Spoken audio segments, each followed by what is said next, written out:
Yeah, I'm just making a quick little video here about California wildfires. Going on my nightly stroll outside my city that I live in here in Israel. And basically, I had a friend of mine from the army. We spoke the other day as everything kind of was happening. Something to keep in mind. His brother got a knock at the door. I believe it was about 1 o'clock in the morning. They said, "You have to leave now. Put on your shoes, put on your clothes, and go." Because the fires were blocks over from where they were in LA. I also have another friend of mine, another Army friend as well. The first Army friend, that was his brother. I think they were over by, I can't remember where it was exactly. I think by Pasadena. Because I have the other friend of mine who's a police officer in Arizona. Army buddy as well. And he grew up in Pasadena, California. That's exactly what happened as well. His whole neighborhood is gone. And his family got out. All of his cousins and aunts and uncles, they lost everything. This is like a black working class neighborhood in LA, in Pasadena. And they lost literally everything is gone. Everything is gone. They said they didn't even have time to put their shoes on. They just grabbed the car keys and left. Because the police told them to. And many of them couldn't even make it home. Coming home from work and stuff like that. This was earlier in the day for them. It wasn't in the middle of the night. Some of them lost their animals. That's another thing to keep in mind. Some of the animals just burned alive.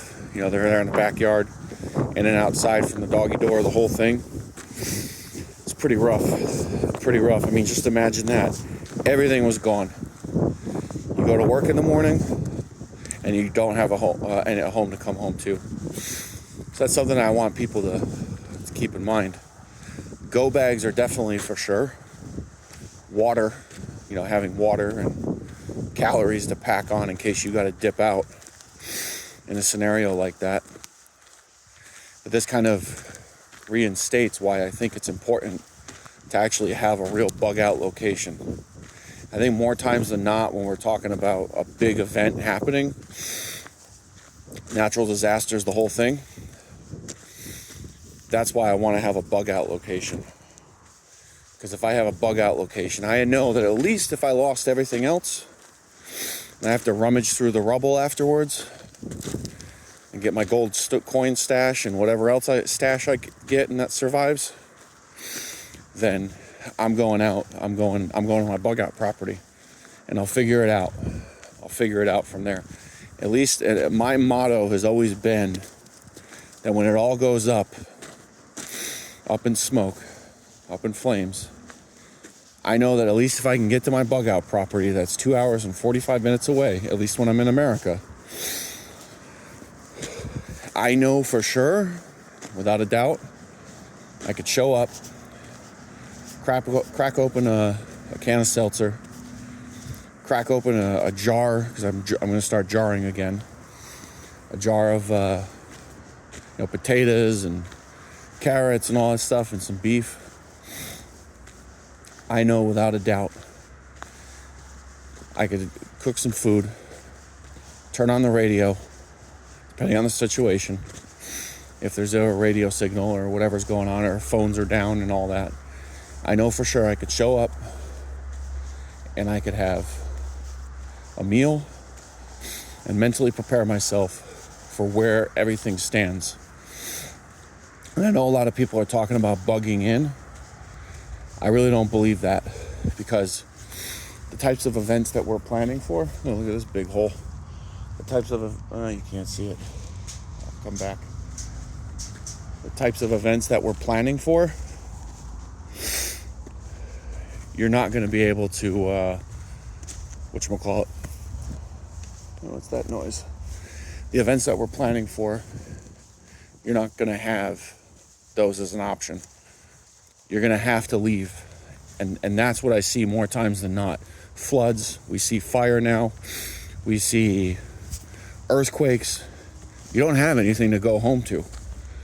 And that's why the essence of a bug out property is the most important. And I don't want to hear anyone say about money. There's never been a time in history, America, I believe in human history, where the access to capital and obtaining capital with your own hands, whether it's contracting or however else you want to put it, there's never been a better time. Those times are now. And Shem has given us the opportunity. We have to get away from the poor people's mentality that I'm seeing too much in the prepper community. And I think that stuff needs to go away. We need to develop a can-do attitude. I learned so much about my family history and all the hardships that they went through. We were not Holocaust survivors. We had left before, but we were there during World War I. I heard stories from my great-grandparents. They survived Spanish flu. They survived World War I. They, left Europe after, came to America. Well, some of them came from Europe. Others came from North Africa. But in general, you know what I mean? There's never been a better time to be able to acquire the material and even spiritual things. Back in the day, 200 years ago, to get a Sefer Torah or a Chumash, which is, for all the non-Jews listening, a Chumash is like, has all the commentary. It's the 5 books of Moses, basically. There's always commentary from some of the big rabbis giving explanations. There's some oral Torah in there as well. It's kind of a mix, but you have the 5 books of Moses, the Torah, and Tanakh. One click on Amazon, $1,000, $2,000 later, I have all the learning that I could ever need. We have never had so much access to information and so much access to capital. And people go on YouTube and just listen to shorts. So, something to think about, people. It's all about the right mindset. It's not woe is me. But all right, preppers and prepettes, checking out for now. See you on the next one.